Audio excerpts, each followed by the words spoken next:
Xin chào quý vị. Chào mừng quay trở lại kênh Trí tuệ Phạt học. Đây là series Khi đội không như ý. Tập 4. Bệnh tật, mất mát, thất bại. Nhìn thế nào?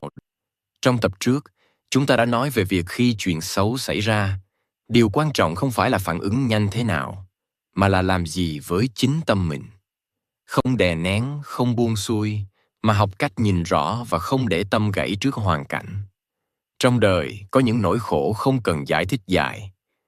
Chỉ cần nhắc tới thôi, lòng đã trùng xuống. Bệnh tật, mất mát, thất bại, không ai mong chúng đến, nhưng rồi ai cũng sẽ gặp theo cách này hay cách khác. Lama Zopa Rinpoche, vị Lạt Ma, bậc đạo sư lớn của Phật Pháp Tây Tạng, từng nói rằng, phần lớn con người không sợ đau mà sợ mất kiểm soát.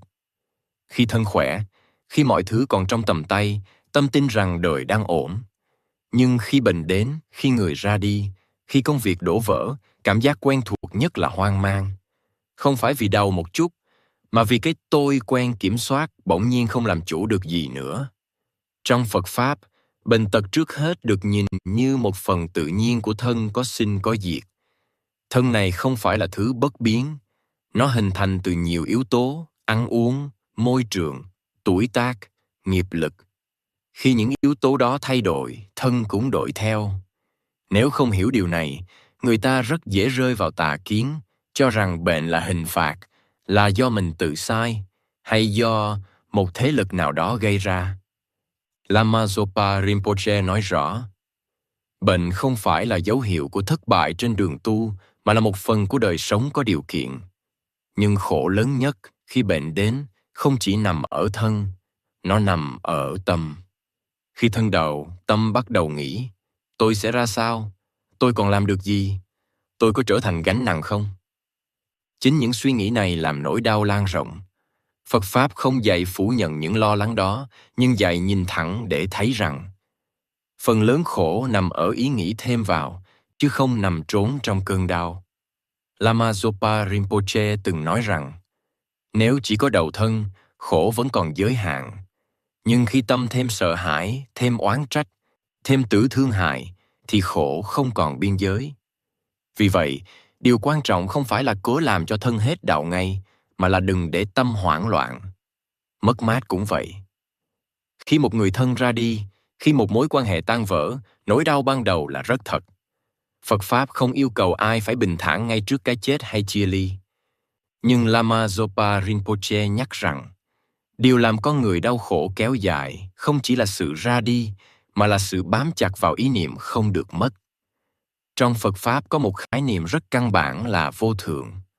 Vô thường không có nghĩa là coi nhẹ tình cảm hay xem mất mát là chuyện nhỏ. Vô thường chỉ nói lên một sự thật. Mọi thứ đến với ta đều không ở lại mãi. Khi tâm không chịu chấp nhận sự thật này, mỗi lần mất đi, tâm như bị xé rách. Lama Zopa Rinpoche từng nói một câu rất nhẹ mà sâu.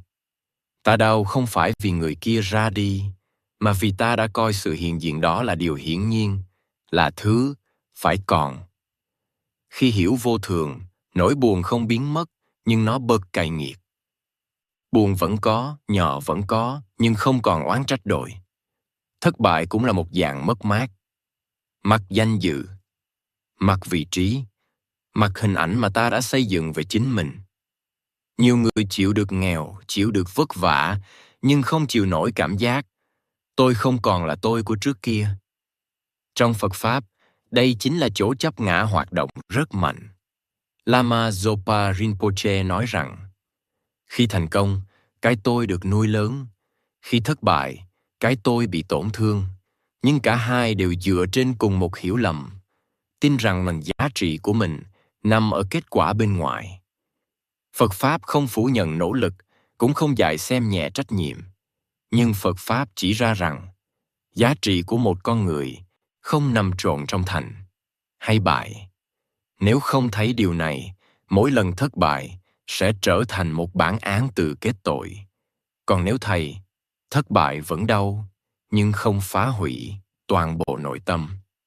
Một điểm rất quan trọng Lama Zopa Rinpoche thường nhấn mạnh là Đừng dùng Phật Pháp để ép mình phải mạnh mẽ. Đây là chỗ người mới rất dễ hiểu sai. Phật Pháp không bảo rằng người tu thì không được yếu, không được buồn, không được gục. Phật Pháp chỉ dạy cách đứng dậy mà không mang theo oán hận. Ngài từng nói, nếu đang đau, hãy cho phép mình đau, nhưng đừng để đau trở thành bản sắc. Nếu đang buồn, hãy biết mình buồn, nhưng đừng để buồn định nghĩa cả cuộc đời. Đó không phải là né tránh, mà là tỉnh táo. Trong những lúc bệnh tật, mất mát, thất bại, Lama Zopa Rinpoche khuyên con người quay về một điểm rất đơn giản. Nhìn xem tâm mình đang làm gì. Có đang tự trách quá mức không?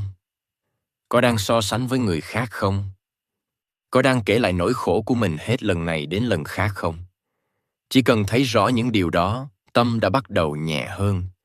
Phật Pháp không hứa rằng nhìn đúng thì đau sẽ biến mất. Nhưng Phật Pháp chỉ ra rằng, nhìn đúng thì đau không còn đè nát con người. Ngay giữa bệnh tật vẫn có sự chăm sóc. Giữa mất mát vẫn có tình thương. Giữa thất bại vẫn có phẩm giá. Lama Zopa Rinpoche nói rằng, nếu biết nhìn, những điều mà ta gọi là bất hạnh có thể trở thành nơi tâm học được sự khiêm nhường, lòng cảm thông và sự chín chắn.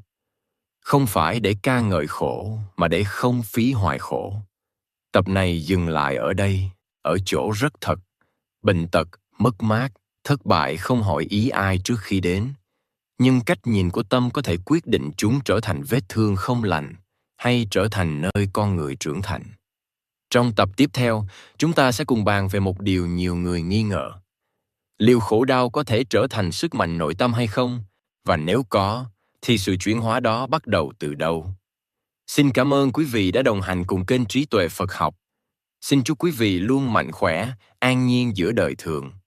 Hãy nhấn like và subscribe kênh để không bỏ lỡ những nội dung hữu ích tiếp theo nhé.